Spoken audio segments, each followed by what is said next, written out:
like the movies. I go all the time. But still, I always feel there's something missing. Oh, the seats are comfortable. And the acting is wonderful. But the stories aren't true to life. Why don't they make pictures about ordinary people? Things happen to ordinary people, too. Things like, well, take me, for example. My name is Ernie Finch. I'm a cigar salesman out of South Bend, Indiana. And what happened to me was...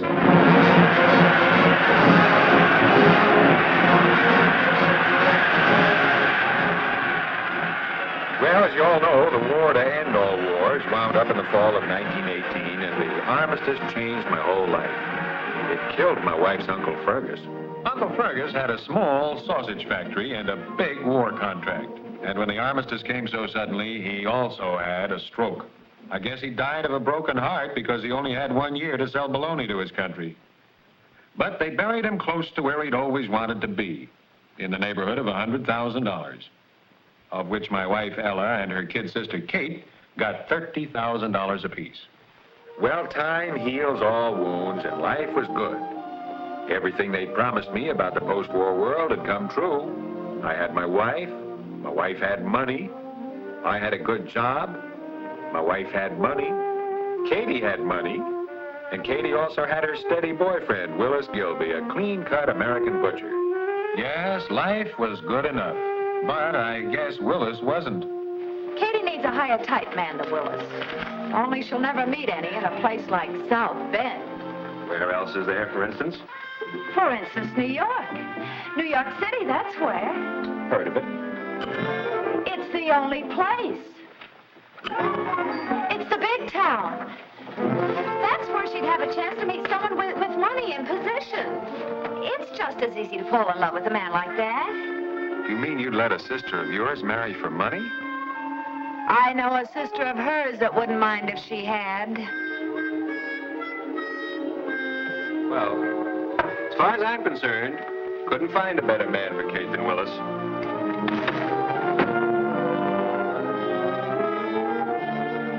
It isn't just Katie, it's us. What are we getting out of life? Here we are, the three of us, with $60,000 between us, and are we having a good time? Yes. You. Your idea of a good time is taking off your shoes. But I want to see life while I'm still young enough to enjoy it. That's why I want us all to pack up and go to New York. Well, I don't want to go to New York. I was born in South Bend, and when my time comes, I want to die in South Bend. You think I'm throwing up a good job just to gallivant around New York and spend money? It happens to be our money. Yes, and all you're going to get for it in New York is grief, only you'll pay more for it. Well, we're going. And if dying in South Bend is more important to you than showing me a little happiness, then Kitty and I'll keep in touch with you from time to time. But when they started buying clothes for the trip, I knew they were really going, with me or without me. And without me, Uncle's nest egg wouldn't last long enough to hatch. So what could I do? I said I'd go with them. But I didn't quit my job. I told my boss, A.J. Gluscoter, that Ella had a rare disease, and I wanted to take her east to a sanitarium. He was very sympathetic. Business is terrible, but a wife comes first. If you only knew how tough things were here while you were overseas. Decent, red-blooded he-men smoking cigarettes instead of cigars. Yes, cigarettes. That's what the war did. Something's got to be done about the sales department. I've been thinking very seriously of taking you off the road and putting you in charge of the home office, Ernie. With a raise, of course. You were? Yes. But a wife comes first. We'll discuss that when you get back. Sure. Sure, when I get back. So, you see, I gotta get back. And soon, too. Well, I know I'm only a butcher, but at least it's clean work. Well, the thing is, we can't take this lying down. Willis, customers. Yeah, right away, Gussie. Gee, and I had such wonderful plans, too. There at the end of the rainbow was my own little butcher shop. Well, listen. Sooner or later, those dames are going to get fed up with New York. And as soon as they do, I'm going to send for you. Now, when I send for you, you drop everything and get there. Because if you're around when the crash comes, I got a hunch that we'll all be coming home together. Well, you just send for me and I'll be there. That's 268, Ernie. 268? You robber.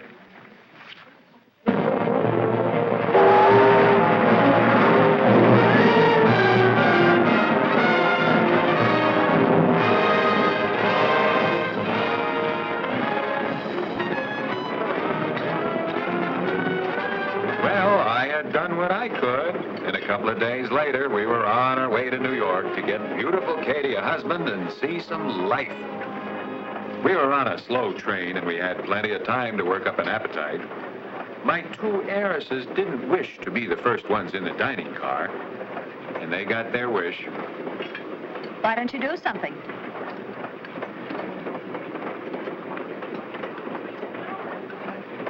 By 8 o'clock, my two charges were like wild animals. And when the wealthy dining car steward held up two fingers, I didn't have any more chance to stop him than if there was a whole Notre Dame backfield.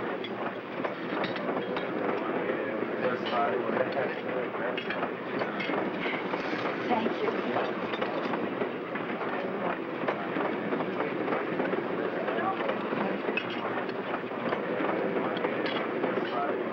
It wasn't more than 10 minutes before they were gabbing away with one of their messmates as if they'd all been to Princeton together.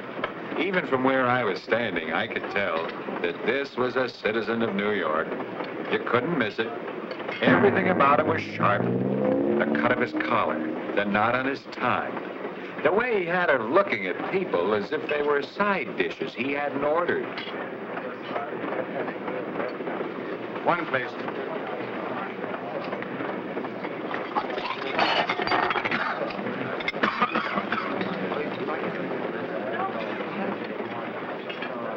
When the coach finally sent me in, the first team was so busy swapping lies, Ella never did remember to introduce me. As far as hotels are concerned, the Baldwin is the only place for you to stay. It's right in the center of things. You know, the Great White Way. That's just the kind of a place we want. Excuse me, I didn't quite catch the name, which it's barely possible my wife doesn't know yet. And I know you don't know mine, because it probably slipped her mind for the moment. Isn't that silly of me? Ernie, this is Frances Griffin from New York. Mr. Griffin, may I present my husband, Ernest Finch? How are you? Ever been to New York before, Mr. Finch? Just for a couple of hours. Well, when you've lived there a while, you won't be happy anywhere else. Yes, sir. Give my regards to Broadway and tell him I'll soon be there. Well, not on this train you won't, but that's a good line. I'd remember it and give it to George M. Cohan. Good old Georgie. He can have anything I've got. Oh, and those songs of his sure kept our spirits up in the darkest parts of the war. Where were you? I was in the shipyards painting troop ships. Where were you? Well, I'd have been there if I could. Yes, sir. There were no slackers in the big town. Oh, I'm sure there weren't. No, America will never forget New York for coming in on our side. Go ahead and order, Ernie. Oh, yes.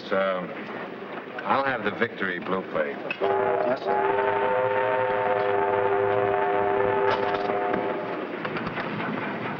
You and your wisecracks. He's very nice. And besides that, he's in Wall Street. Last year, he cleared $20,000 in commissions alone. Well, he's a piker. Most of them don't even think in less than 6 figures. Oh, you never believe anything. Why shouldn't he be telling us the truth? Didn't he buy us our supper? True.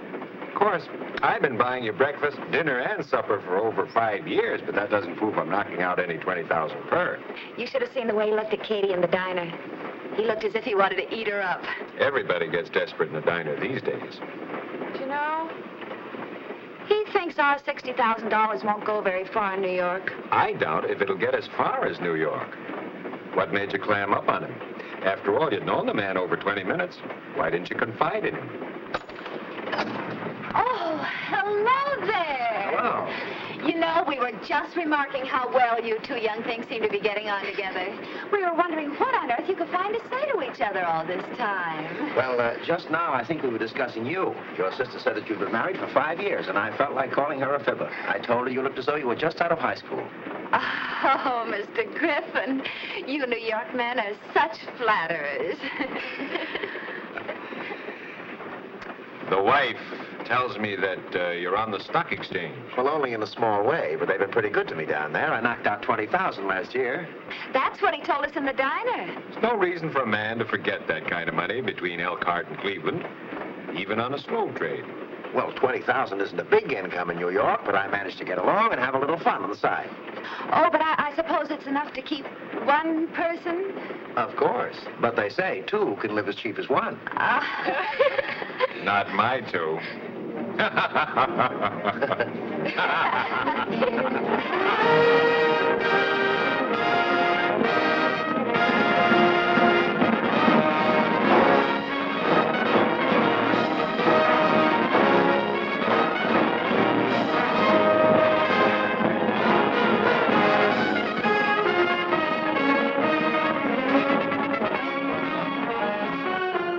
Francis didn't take us to the Hotel Baldwin, the place he recommended, because he had to beat it down to Wall Street to sit on the curb, or something.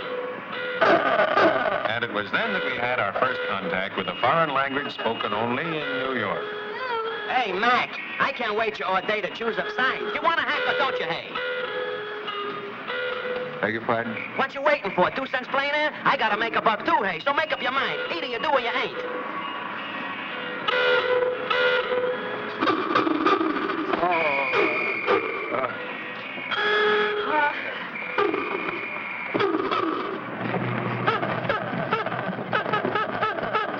We took the scenic route to the hotel. And we saw all the sights Ella had wanted to see. The famous building they called the... And we passed the... And most impressive of all, the... And we arrived at our destination convinced that New York cab drivers are...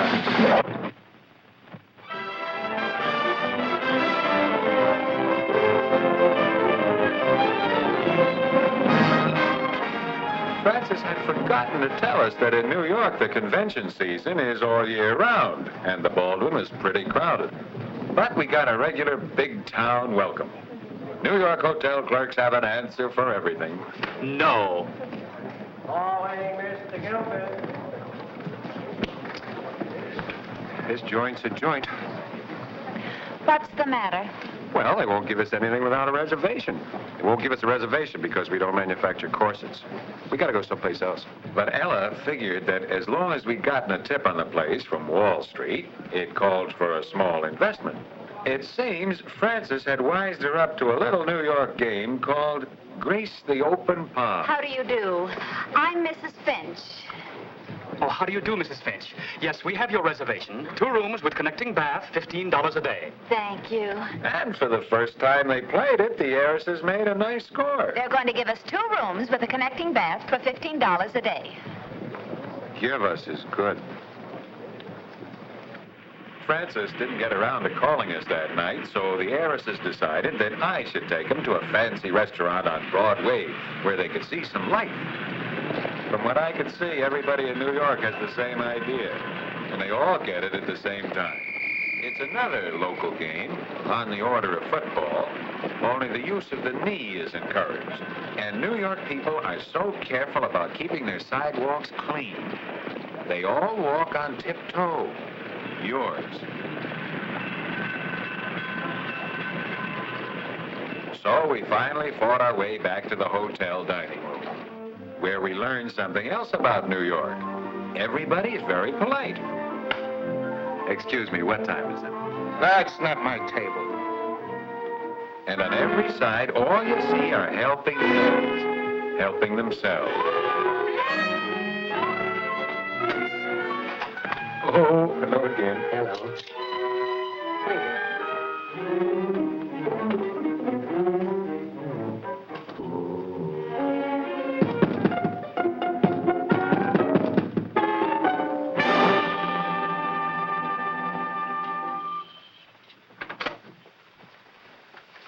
Oh, I thought it was somebody with some packages. Help me. I'll get him. What did you do with yourself all day, dear? Window shopping. Leave anything in them? Will you take off that silly thing? If you don't mind my asking, how much did you spend today? Well, with skirts and new length and all, things are awfully expensive. That is, nice things, you know, like suits and hats and things like that. But don't forget, it's our money. Yeah. Well, how much of it did you spend? Oh, not quite $1,600. Oh, but it's money well spent. When Francis sees Katie tonight and every other night from now on, we're going to get mighty quick returns on our investment.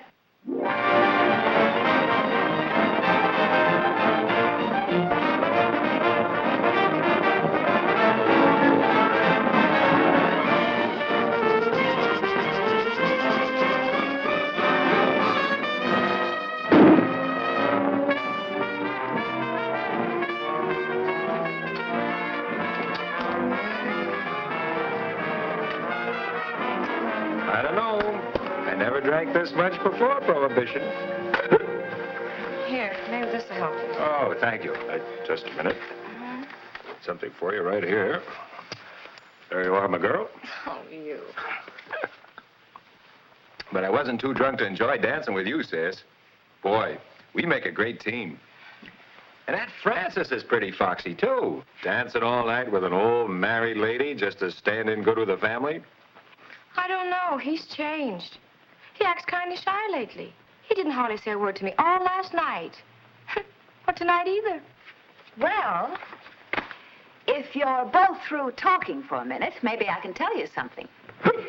While Francis and I were dancing, he asked me to go with him tomorrow afternoon to look at a little furnished apartment he's thinking of renting. And he wants me to come without Kate because he wants to surprise her. Oh, since he didn't. Yes, he did. Oh, he didn't. Oh, yes, he did.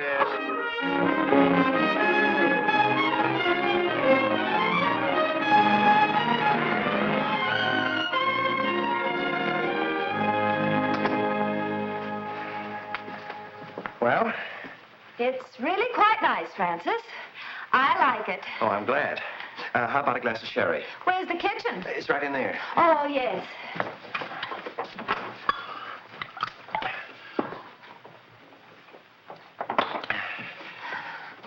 Well, it's small, but Katie won't mind. Oh, you're getting a real housekeeper. Oh, I can't wait. That's sweet. Where's the bathroom? I mean it. I can't wait. I can't wait to carry her across the threshold and take her in my arms and kiss her. Sorry, darling, I lied to you. But I'm glad. I'm glad. It's been you all along, Ella. I'm mad about you, mad about you. Listen, now we have time yet to...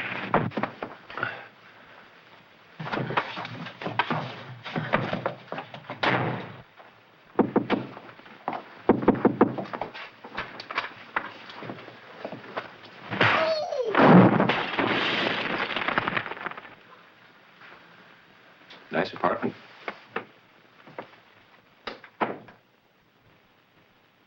Well, this was what I'd been waiting for. The time to send for Willis was now.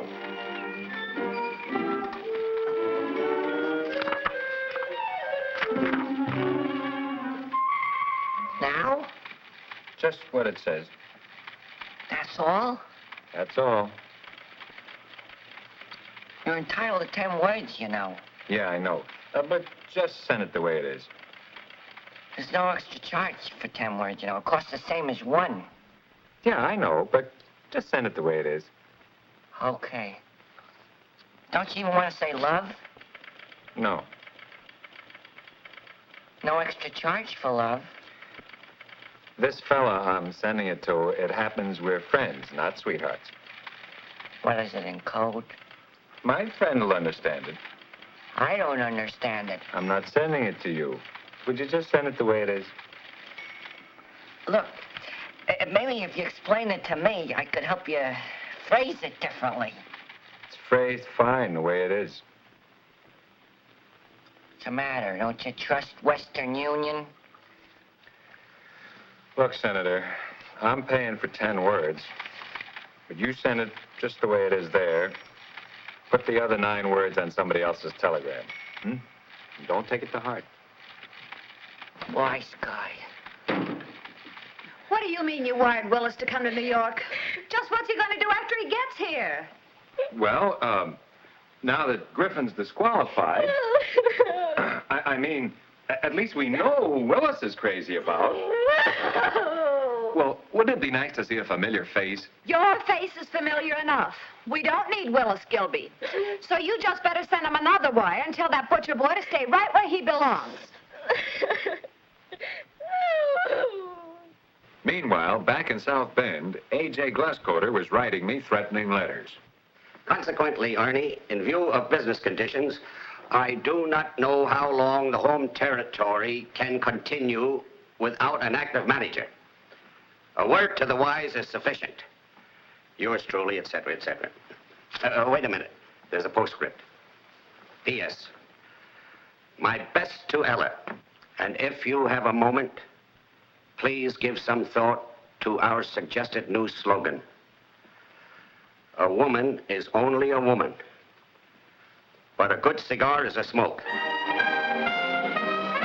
Well, there was a housing shortage at the time, so naturally, Ella decided that what we really needed was an apartment on Riverside Drive. Gee, I thought we were going to save money eating home-cooked meals.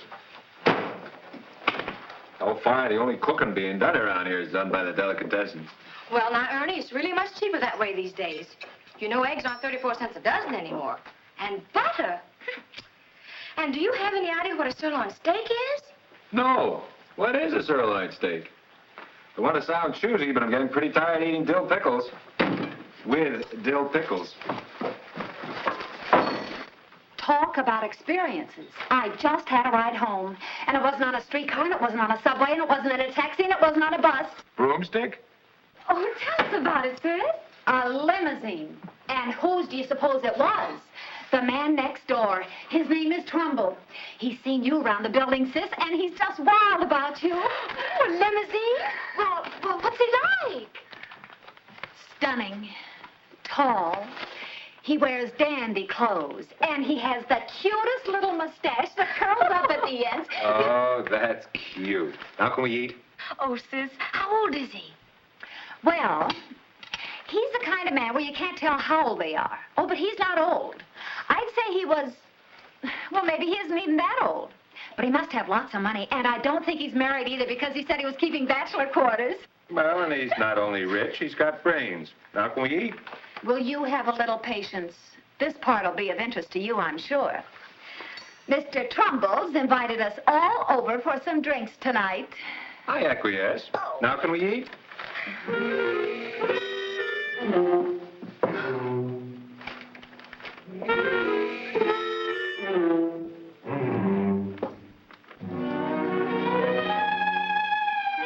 Say, outside of living in the lap of luxury, what does this guy Trumbull do for excitement? I don't know. He's a man about town. But he said he travels a lot and collects things. Antiques. Oh, how do you do?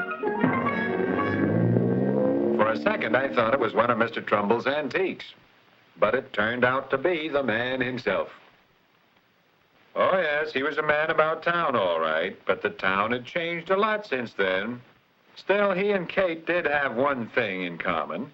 15 years ago, they'd both gotten a new set of teeth, only he had to pay for his. But from the minute he saw her, he couldn't take what was left of his eyes off her. Your sisters are very charming. You had your choice. You couldn't lose. You're a very lucky young man. Oh, I wouldn't say that. It's a nice place you got here. Mm-hmm. Looks like we both got done by the same decorator. Different ways, of course. Oh, no, I picked these things up from various parts of the world. Now, this is a Persian prayer rug. At least 1,000 years old. What do you think I paid for it? Well, for a first guess, $20? Oh, you have a wonderful sense of humor. This rug cost me $2,500. Persian who sold it to you had a wonderful sense of humor. You're very droll, very droll. You're,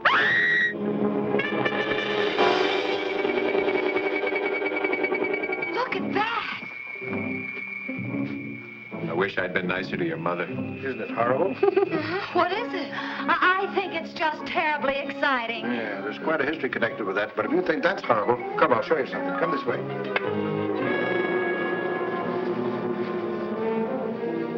There, that wonderful? Aren't they wonderful? Coconuts? No, no, no. Shrunken heads. It's a hobby of the Congo pygmies. Well, now we're getting somewhere. This is a wonderful collection. The missionary who gave me this one here told me about the northern pygmies. Said they are wonderful people. Wonderful. I'm going back into the interior. Oh, I mean the living room. Yes, let's all go. Trumbull, you've lived. You think so? Shall we join the ladies? Oh, yes. You don't think anything I said might have upset them, do you? Oh, no. You don't understand those kids. They're the greatest little headhunters you ever saw. That's so. Oh, say, what's this? Oh, very interesting, these. These dice were carved from the tusks of the sacred white elephant of the Maharaja of Jingapore. Cost me $200 apiece. Up till now, you mean, huh? Hmm? Tell you, it's your house, and these are your dice, so you should have first roll. Oh, I see. Well, just for a few times. $25 be enough to start with? Tusks, we were invited here tonight. Don't make me pay for the entertainment. You're faded. No offense. Oh, no. 2, do I win? Well, Katie, what'd you think of Whistler's father? Oh, shut up. And you said he wasn't old. Who do you think you are, Will Rogers? And you had your nerve shooting dice all night? Well, what else was there to do after we ran out of shrunken heads? Well, let me tell you something. He's at the stage where he's very attractive to women. Money isn't everything. It's no crime. And at least he's sophisticated and he's polished and he's been everywhere. And he's a lot more romantic than some younger and more uncouth individuals I know that aren't a million miles away.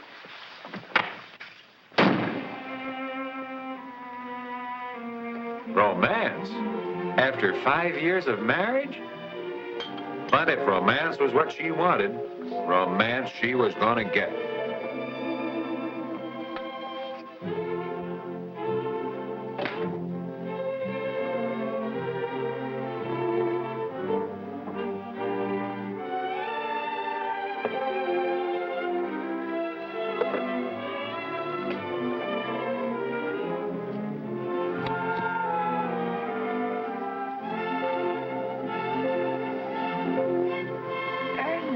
Finch, have you got...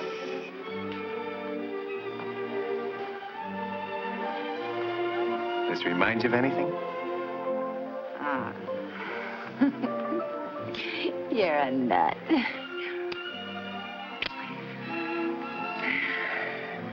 Maybe we shouldn't have sold the old sofa. It was worn out and it creaked, but it still had a lot of wear in it. Can't we forget about Trumbull for a while? Ernie. And for your information, Mrs. Finch, we never sold the old sofa. I put it in storage. Ernie, you didn't. Uh-huh. Yep. Think maybe now I'm not so unromantic after all, maybe? Darling. Sweetheart. Yes, dear? Why don't we pack up and go home to South Bend and really be happy? I had a letter today from A.J. Glusco. For your information, Mr. Finch, we're staying. We're staying. We're staying. And I haven't forgotten what you said about my mother either.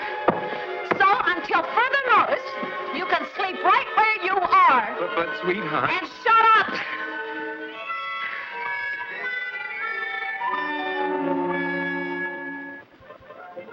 And so we started going places with the Ancient Mariner. Katie acted as if she were afraid old age was catching.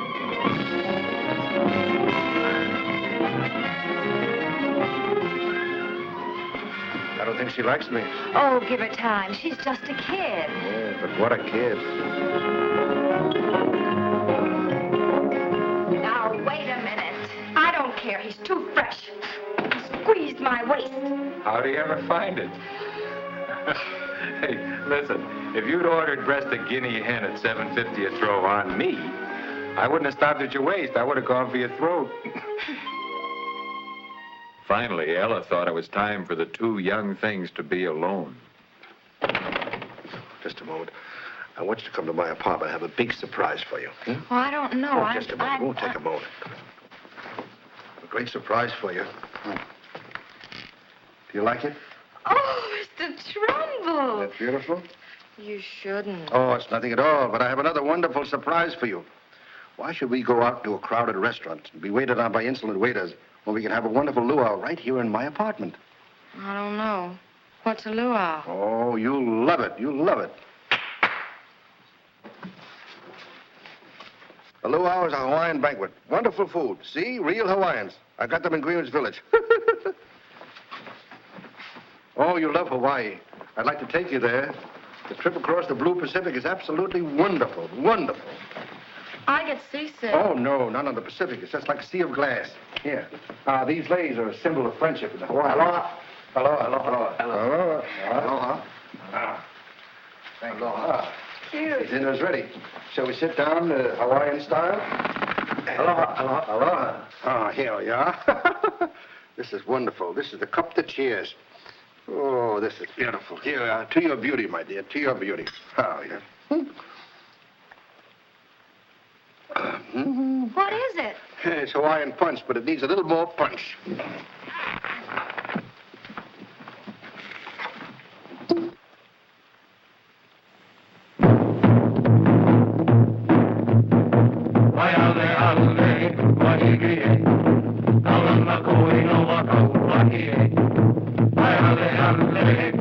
Hawaiian music is cute. Yeah, it's a love song.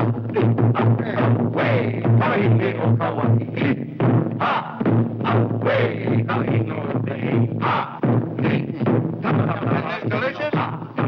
Tastes like salami. Oh, thank you, thank you.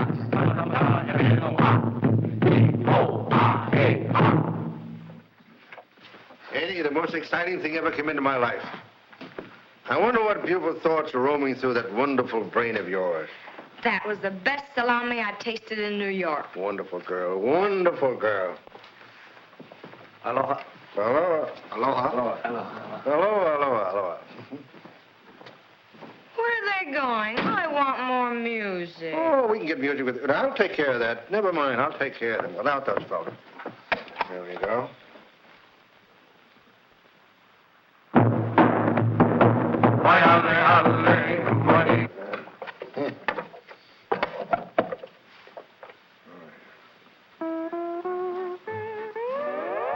Ooh, I like that. Huh? What's the matter with you? I like to do the hula hula. By all means, do it. This is Hospitality Hall. By all means, let's do it. Wonderful. To think you don't even know what you're doing. Who don't know what she's doing? Well, you know what I mean. Every gesture in the Hawaiian dance has a meaning of its own, you see. But you do it so well. What grace. What grace. Let me show you what I mean. See, this is the tree. The tree. Oh, the trees. It's the moon. Moon. And the rain. The Rain. And the waves. The waves. And the birds. The birds. And the waves. The and waves. And the waves. The And the waves. birds. And the light. Aloha. The waves, the waves, the waves, the waves, and the birds, and the birds, birds, the birds. Lucius Trumbull. Aloha. Aggie, Lucius Trumbull. What's going on here? I thought you were in Timbuktu. Obviously. I want to go home. She wants to go home. She wants to go home. Telegram, Willis. Oh, Willis. Willis, are you hurt? I wired Willis again, but for some reason he couldn't make it. So we moved back to what was fast becoming our favorite hotel, the Baldwin, just in time for another convention.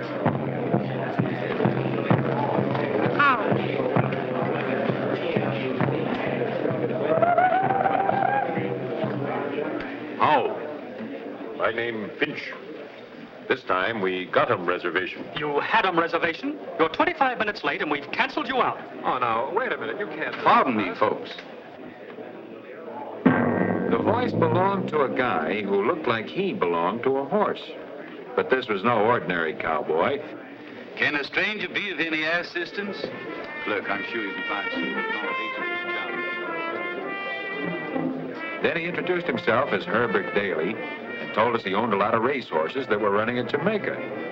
He and Kate gave each other the kind of looks you could pour on a waffle. And once more, the matrimonial sweepstakes were on.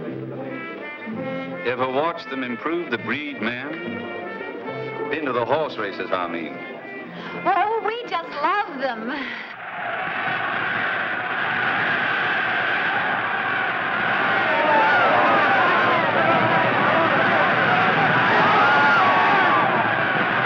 Well, what happens now? Well, ma'am, this race is over. In about a half an hour, they have another one. But I don't see how that improves the breed. Well, people bet money on the races, you see. Oh, but that's silly. Betting money on one horse running faster than another horse? Who cares? Shucks and Friday, ma'am. Betting is folks' way of showing they got faith in something. At the proper odds, of course. Do you have any faith in the next race? I got a horse in it that's the best in my stable, Coyote. And I don't mind advising you folks to bet with me. Oh, but we couldn't take your money, Mr. Daly. After all, we're your guests. You're betting with me, not again me, little gal. We all place our bets with the bookmaker, and it's his money we take if we win. Oh, but is that fair? I mean, the bookmaker doesn't know how fast your horses can run. They should by now. I've done pretty well this season, and I hope to do a lot better. Well, gonna better, aren't we? Of course, silly. Only let Mr. Daly handle our bets, because it's his horse and he knows about these things. And besides... I know. I'm the spendthrift of the family. Can't be trusted with money. Well, come on, Pard. Let's go find a bookbinder. I'll bet my own money. Thank you, ma'am. Excuse me. Toodaloo. Hi. Oh, isn't he wonderful? He's just crazy about you, too. And he looks so cute in that big hat, doesn't he? Hi, girls. Oh, hello. Nothing to worry about. Good. All Well, set? folks, I put a couple of thousand Coyote's pretty little nose and 20 for each of you gals. How wonderful. Here for a little advance celebration? Why, shucks and Friday, sir. That's again the vaults today. So am I. Ernest, one thing about Prohibition, our children will never know the taste of alcohol. That's if they'd enforce it. I sure wish they would. It'd save me a lot of worry about my boy. Your boy? Oh, I call him my boy. I mean my jockey, Sid Mercer. Oh. He's the king of them all when he lays off the firewater, except he ain't too long in willpower.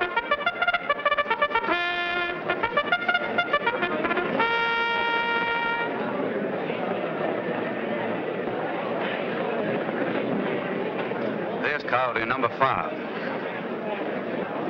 Beautiful, beautiful. You've got wonderful taste in colors. Not only in colors. Oh, Mr. Daly. Excuse me, folks. I always let Coyote know when I'm around.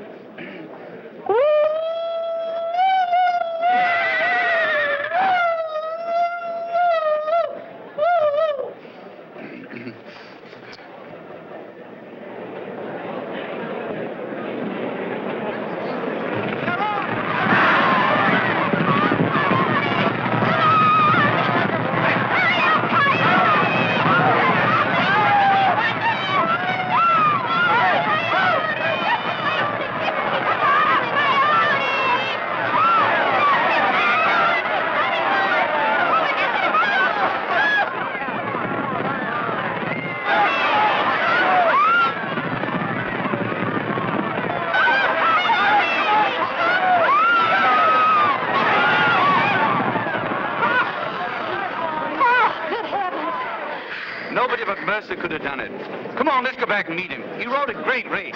Good. There he is. Oh, Sid. Hey, Sid, I want you to meet some very special friends of mine, Mr. and Mrs. Finch and Miss Goff. How do you do? pleased to meet you. Hello. That was great, Sid. Going to give you a bonus for that ride. Thanks, boss. And I thought you were just wonderful, Mr. Mercer. Can't argue with you there, ma'am. Oh, and I just love your little outfit. That's last year's. If I'd have known you were in the stands, I'd have won my new one. When do you ride again, Mr. Mercer? Not till tomorrow. But I can give you a good tip on the next race. Really? Yeah. Bet on yourself. I beg your pardon? I'm talking about a little filly named Sweet and Pretty. Oh. It's about time for the third at that. We'd better go.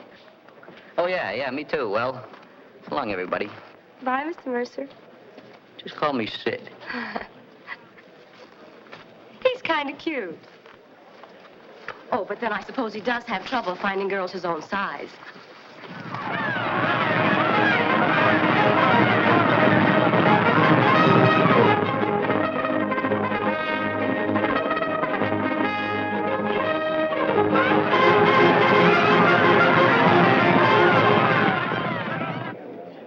I reserved us a table at the finest steakhouse in Long Island. Oh, how wonderful. But tonight it's our treat, isn't it, dear? Oh, yeah. No, it ain't. Party's on me. I picked up a neat, nifty 10,000 today. Well, shucks and Friday, if you insist, partner.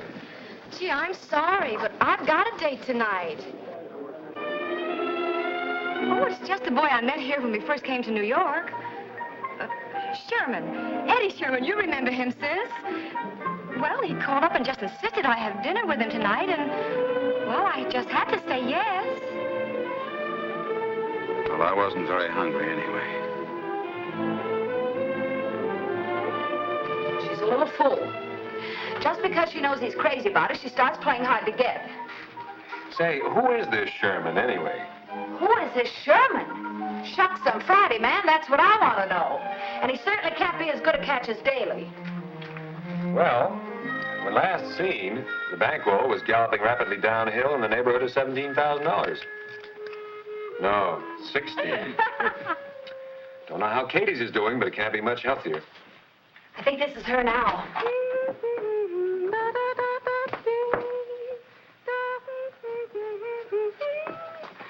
Are you crazy, gal?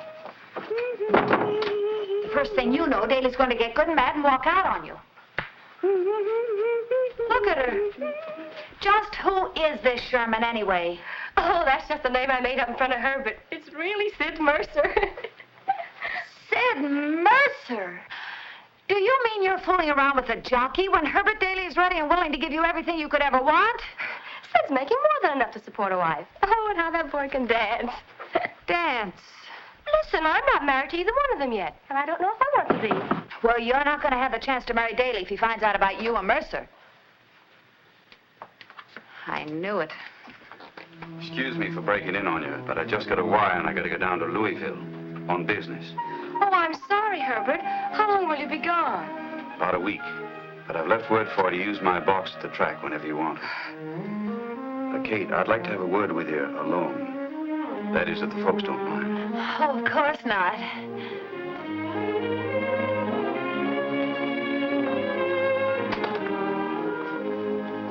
Listen, Katie girl. I'm more at home around the rustle of cattle than I am around the rustle of skirts. But you know how I feel about you. And when I come back, there's something I want to ask you. So while I'm away, how about forgetting this Sherman? Oh, he doesn't even exist. Oh, Katie girl. Just a minute, Mr. Gluscote. You forgot this.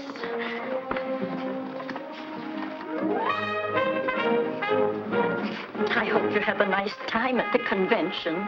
Nice time, yeah. And don't you go smoking those cigars in my special humidor. Why, Mr. Gluscote, I wouldn't think of such All right, thing. now, I'm sorry. I don't know what I'm saying these days. You can smoke them.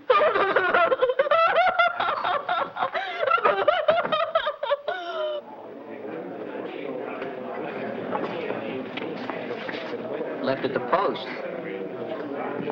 Well, good night, Sid. Thanks for a lovely evening. Wait a minute, hon. Oh.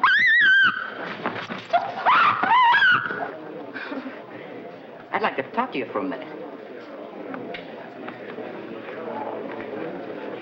You know, I've been asking you something all night now, and so far all you said was season's greetings. You know we'd make a great entry. How about it? Gee, it's late, Sid. It's never too late to try. I'd really show you the life, baby. The whole works. Pimlico, Aqueduct, Belmont, Churchill Downs, Havre de Grace. You say the nicest things. Just you and me, kid. Life would be one big happy mile and a furlong. We'd go from track to track, rooting them in together. Can't you just see it, Katie? Up at the crack of dawn and down at a rail. You with a little stopwatch in your pretty little hands. And me up on some beautiful bangtail, knocking seconds off the track record. And for who? For you. All for you.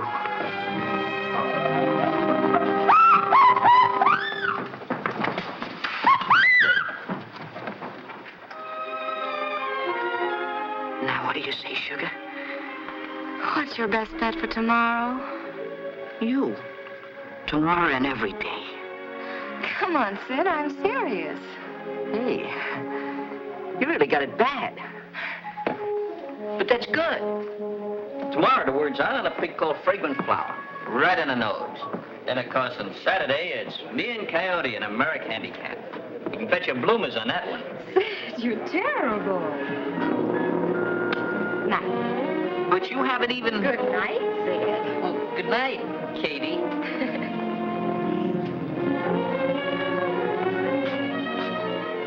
Herbert, when did you get back? Just in time, I guess. We were going to have a talk together when I get back, weren't we? Well, I guess this is as good a time as any. Well, I guess so. I want you to be very happy. Sid's getting a wonderful girl, and you're getting a fine boy. Of course, it'd be a shame if it happened again. Yes, it would. If what happened again? You mean he didn't tell you? Well, then forget it. I wouldn't want him to think I betrayed his confidence, especially about a thing like a prison record. What did he do? You mean the first time or the second time? Oh, never mind. It's not important. He's a grand boy. After all, it's his hot, murderous temper that makes him the crackerjack jockey he is. If only he didn't drink so much, that is. Well, I won't have any use for this now. I want you to have it anyway. I hope you'll invite me to the wedding. Wedding? What wedding? Why, Herbert, you haven't been taking me seriously about that silly little man. Oh, shucks and Friday, Herbert. I've only been seeing him because, well, I was lonesome here with you away. Shucks and Friday, gal, that's what I wanted to hear you say all the time.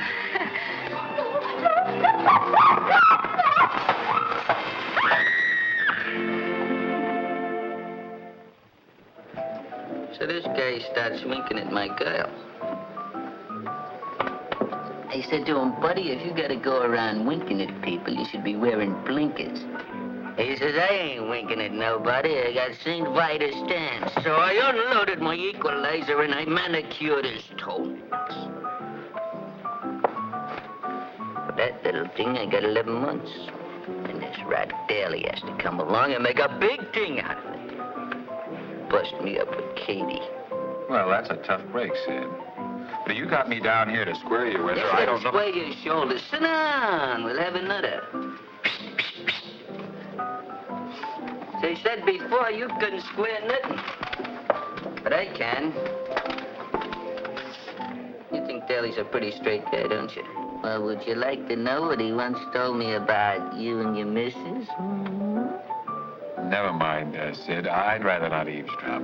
Well, he said, and I'm quoting him verbatim, that you and your missus was just hanging around waiting for free room and board when he married Katie. And then he said, that the only meals you'll ever get from him will be served in a saucer in his back porch. And that if you ever get sleepy, you can make yourself up below one of his stables. That's your pal Daly for you. He said that? I don't believe it. Sit down. Here's another thing. You think Daly's so square, don't you? Well, I'm gonna tell you a little secret about him. If you swear to keep it under your hat. You swear? Listen, Sid. I swear. Go on, swear. I swear. Put up your right hand and swear. Okay. Okay. Your friend Daly, in conjunction with a big gambling syndicate he's been working with, have put the fix on the merit tomorrow. The fix? That's just what I said. Well, so long, Sid. You gotta hear this. Listen. They have got it fixed for every horse in the race to lose except Coyote. So who do you think I'm betting on? Coyote. Deli only thinks he's got it fixed. But I'm gonna unfix it. You understand? I'm betting on a long shot called,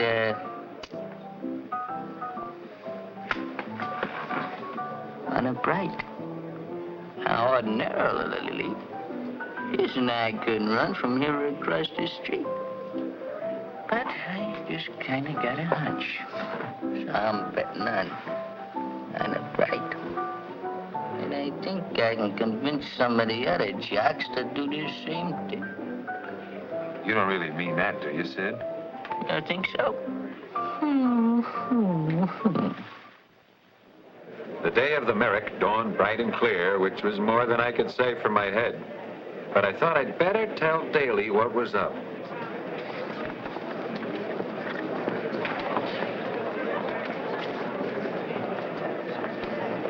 Hello, Ernie. Mr. Finch, Mr. Hooper, Mr. Crosley, Mr. Hemingway. Hiya, bright boy. How do you do? Could I speak to you for just... Sorry, Ernie, I'm busy now. If it's about betting for the gals, you can take care of that. Just put it on Coyote's nose to win. Yes, but... Please! Well, I did try to tell Daly, but he wouldn't listen. The only trouble was the girls had told me to bet all their winnings on Coyote, $2,500. But if Mercer was going through with his double cross, there was no sense betting on Coyote. Could I trust him? Was it going to be Coyote or Honor Bright? Honor Bright or Coyote? Because if Coyote won, the girls would expect me to show up with $10,000 and no excuses.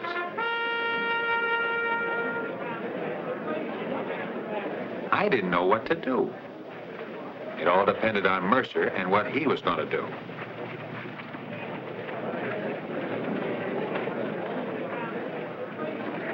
He gave me the wink all right, but what did it mean?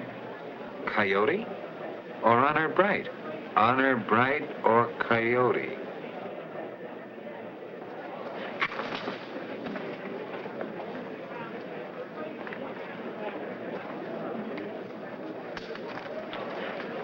Oh, hello, AJ. Having a nice time, Ernie? Yeah, very, very. Well, you'll excuse me right now. I have to go and do something for Ella. Oh, is Ella here, too? Yes, big fan, big fan. Well, see you around. So this is the sanitarium you had to take your wife to, and this is why you can't come back to South Bend. Finch, you're fired.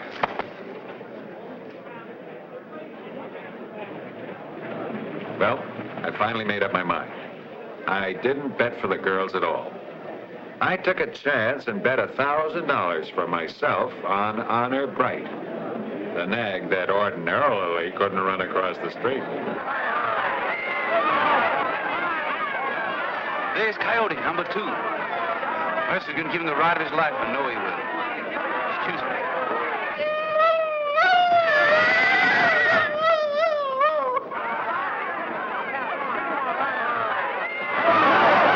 Well, the race got off to a perfect start.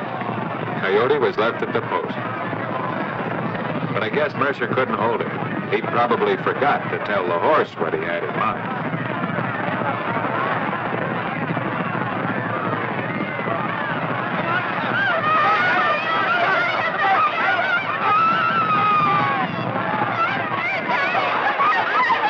At the quarter, it was Coyote, Playboy, Baby Doll, Carla F., and Honor Bright.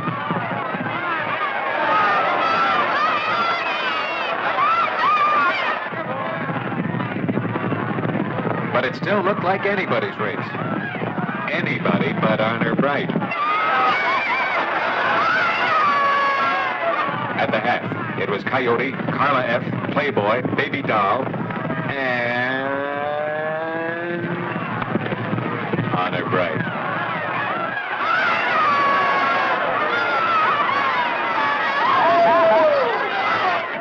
Take it easy now, kid. But when they reached the far turn, a strange thing happened. All of a sudden, it looked like the whole field was running in slow motion. All except Honor Bright. With him, you couldn't tell the difference. And here comes Honor Bright.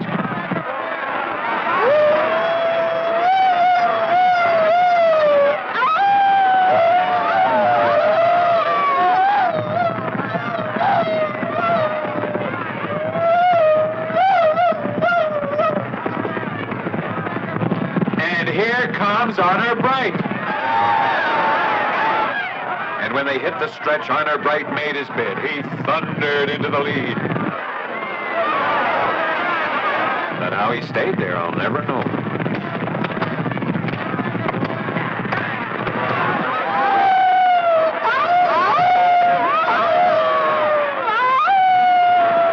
What stamina. What a fighting heart. What a lucky thing the fix was in. And Honor Bright won in a driving finish.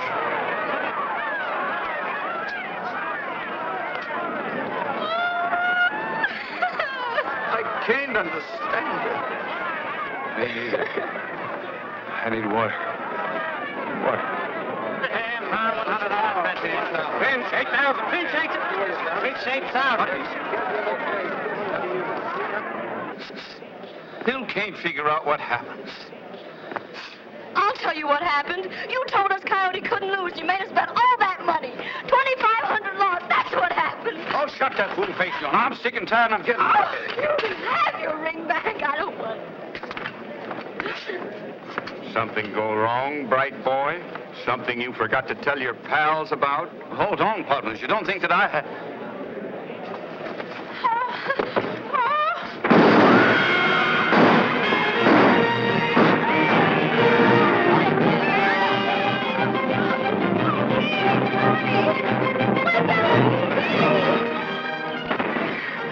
So that's how they improve the breed. Hey. I've been fired. Telegram, Willis. Wait a minute.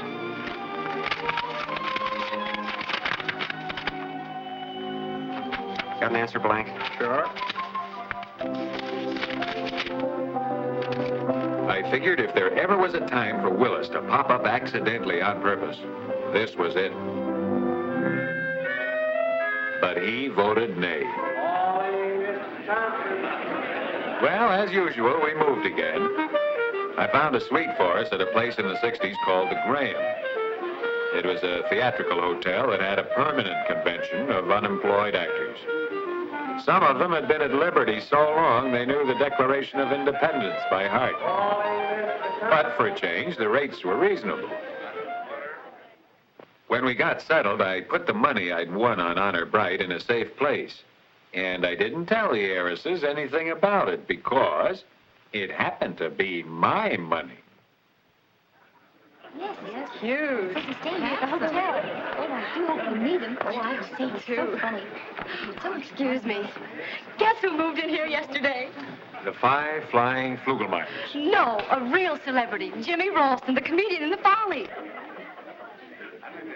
Oh, go on. What would a Folly star be doing in this flea bag? I don't know, but June Moon knows him, and she saw him check in yesterday. Really, sis? Yes, and she said he's the funniest man you ever saw in a party. Gee, I'd like to meet him. Oh, not just because he's on the stage, but, oh, it must be such fun just to sit and listen to him talk. Oh, sis, I bet he's screaming and singing. Well, she met him all right. For a comedian in the Follies, he didn't look very comical right there. Oh, Mr. Ralston, we were just talking about you. Well, watch your language. Oh, I'm terribly sorry, sir. Yeah? The papers have been good to me. I suppose I'm worth more than the $1,000 a week Ziggy's paying me, but I don't need money to make me happy. Well, it's true that a person can live pretty cheap at this hotel. Cheap? I didn't move here because it was cheap. The only reason I left the Ritz was to get away from the autograph pass, not save money. I don't save any money here either. Got the best suite in the house. Bedroom, living room, bath, and study. What are you studying? The things I really want to do. Well, Why don't you join us in our suite for supper some night after the show? Tonight, maybe. We could have some food and some liquor. I'll let you know. Of course, an actor needs no liquor. The theater is stimulant enow. Enough. Well, if you'll pardon me, I got to show Cantor how to put over that number in the second act. Now remember, we're not going to make him talk about himself. We'll just make him feel at home. Then maybe he'll open up and be funny. Gee, I hope we don't wake up the whole hotel laughing.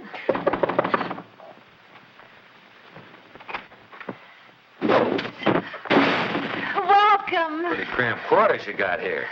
I got held up at the theater, didn't have time to change. Jolson was bothering me for some gags again. Oh, does he pay you for them? I wouldn't take money from Jolie. He's like a brother to me. He can have anything I got, I can have anything he's got, only he hasn't got anything I want. Now, girls, we mustn't make Mr. Alston talk about himself.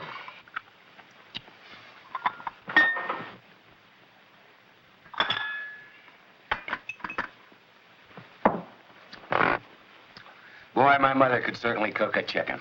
Is your mother here in New York? No, she was killed in a train wreck. I'll never forget when I had to go down and identify her. You wouldn't believe a person could get that mangled.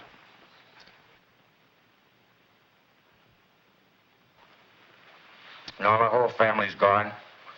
Never saw my father. He was in the pest house with smallpox when I was born.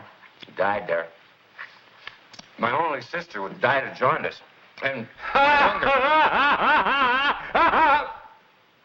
Excuse me, I don't want to wake up the whole hotel. there ain't a theater manager in New York who knows his business. Know what I'm going to do? I'm going to quit the Follies, that's what. I'm going to star in a serious play, written and produced by me, that's what. Why should Ziegfeld get rich on me, paying me a measly $800 a week? When did he cut you 200? It was 1,000 the last time we saw you. Are you working on your play now? Oh, it's all done. I'm just trying to make up my mind whom is the right party to let in on it. Whomever it is, I'll make 'em rich. I've got some money to invest.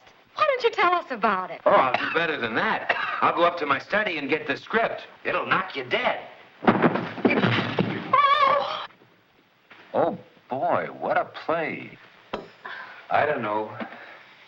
I don't remember when I've ever laughed so much.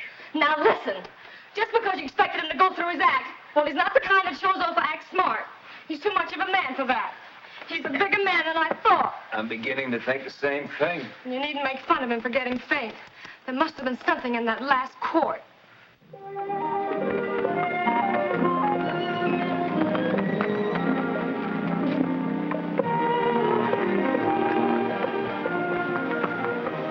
There's no finer investment in the world than a hit show on Broadway.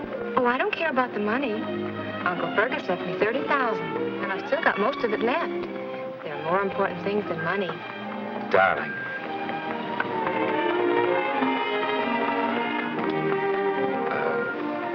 What did you say? I said I didn't care about the money. But Uncle Fergus always said that he thought I had a lot of talent for the stage, and, you know, I think perhaps he'd rest easier if he knew I was proving he was right. I guess the only way I'll ever be really happy is if I make his dream come true. You know, I want you to be in my play. I'll coach you. Why, with your looks and brains and my coaching, you'll be a great star. Oh, dearie. What?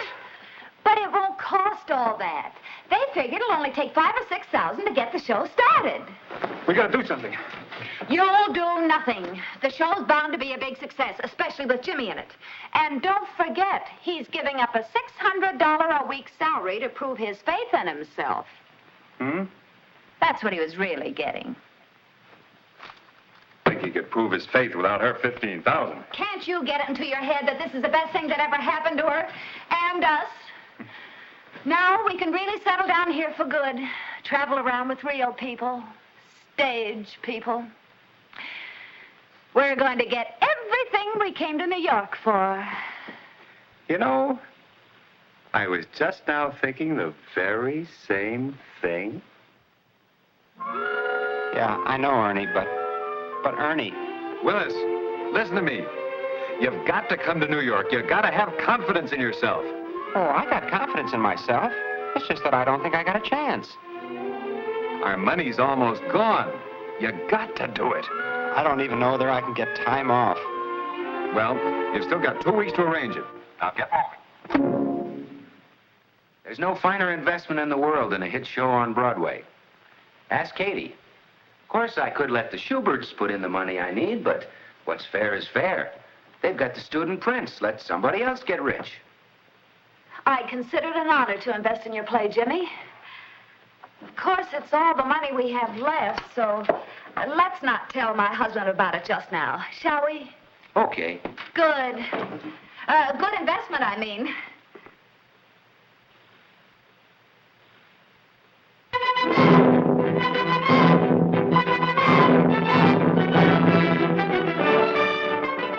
Well, the big night finally came. Ralston did what they generally do on a first night. He sent out free passes to everybody that had a dress suit. And there are enough of them in New York to pretty near fill up a theater at that.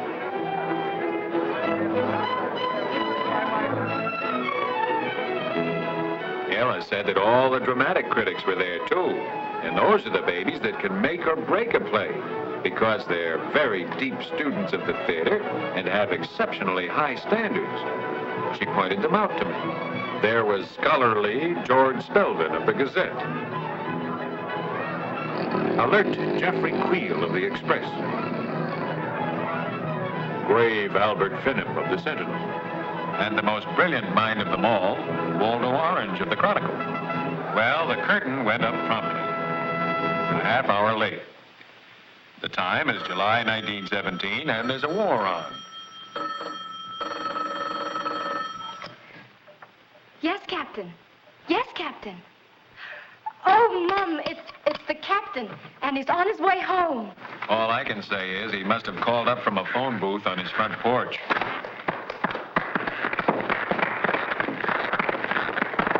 After a brief nod to the audience, he finally recognizes his wife. Maisie, Right. how is our dear little one, Bobby? Well, Bridget brings in the little one, and 2 great actors come face to face. Tell me, Maisie, how old is he now? 2 weeks.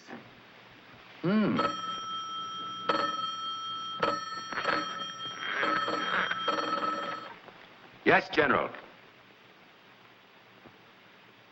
Yes, General. Maisie, it's come. That was my general. We sail for France in half an hour.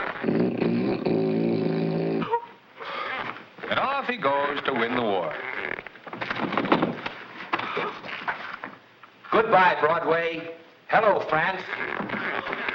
Bridget feels the baby on the first bounce while Maisie flops onto the couch and starts bawling. I know it. Oh, this is terrible. You said a mouthful, kid.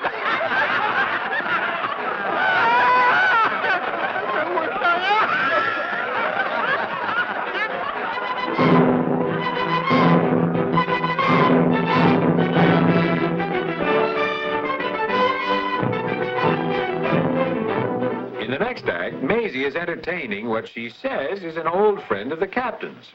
So in sprints Bridget with the evening paper.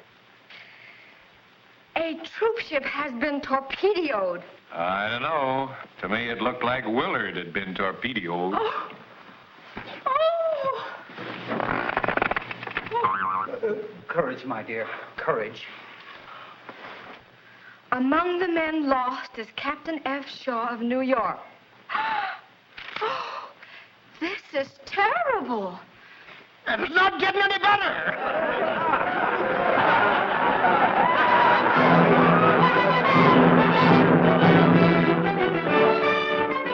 In the last act, the old friend of the captain is now an old friend of Maisie's. In fact, they're married. It's now the night of November 11th, 1918, and they're decorating a tree because there's only 45 shopping days left till Christmas. In comes Bridget with little Bobby, who has grown about 8 feet in the last year. He wants to know what Santa Claus is bringing him. Probably a razor and a box of cigars. So in dashes Bridget with a late extra. Oh, Mom. The armistice has been signed. Dempsey was still slaughtering Willard. John. Oh, what wonderful news. So they all go off to tell the neighbors, and who comes in but our hero, Captain F. Shaw of New York. Who are you? I'm Santa Claus. I've brought you a papa. I don't want no papa. I just got a new one. So in runs Bridget without the evening paper. A ghost! Quiet, you fool. I know I was reported missing, but it was another Captain F. Shaw who got killed. He was the lucky one.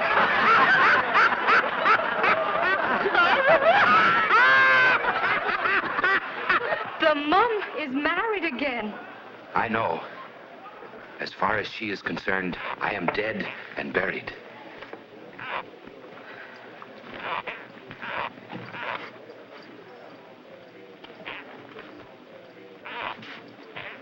And so, officer and gentleman that he is, out he goes into the night. Farewell.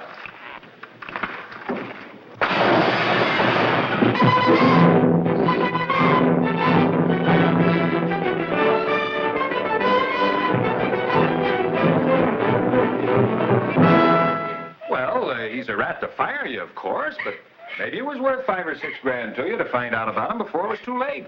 I'll insist the things he said to me. Besides, I put in the whole 15,000. What for? There was only the one piece of scenery. And it looked like you bought that second-hand from the Salvation Army. Well, there was the money for the theater, then there was the scenery, then there was the stagehand and the actors and Jimmy's salary. And Jimmy had to give 5,000 to the man with the idea. The idea? For what? The idea for the play! That's fine. Just fine. That guy gives everybody in the world ideas for free, but when he wants one, pays a man $5,000 for it. Willis! Come on in, Willis. Look, Ella, it's Willis. You remember Willis, don't you? Come right in here. There's somebody who wants to see you. You take the first left and could... No, don't say anything. Oh, hello, Katie. Gee, I saw you in the show.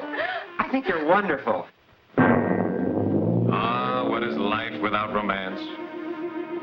Katie finally got her butcher, and considering the price of meat these days, she was a very lucky girl.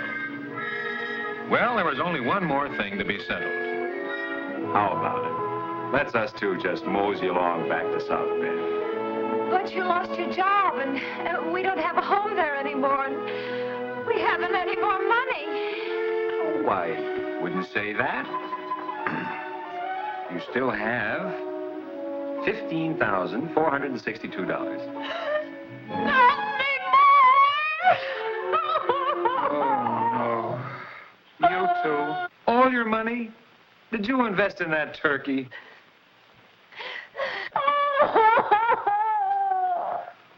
Well, you remember that $2,500 you wanted me to bet on Coyote? I didn't bet it.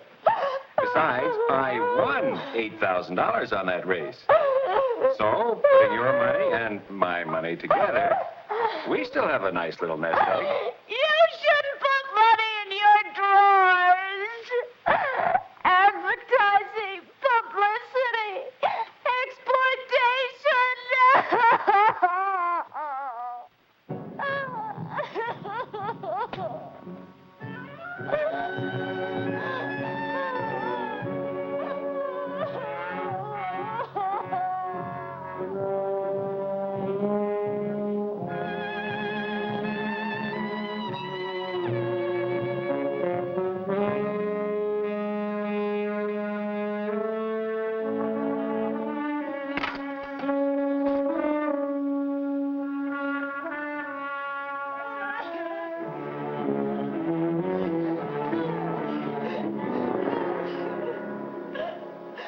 We'll have to live in New York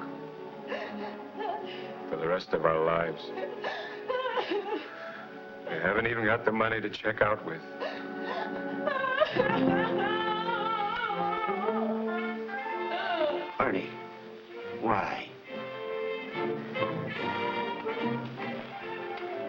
all I want to know. Ernie, why don't you want to come back and work for me? Hey, Jay! Hey, Jay! Hey, Jay! Listen up, Jay. Hey, Jay. Have a cigar.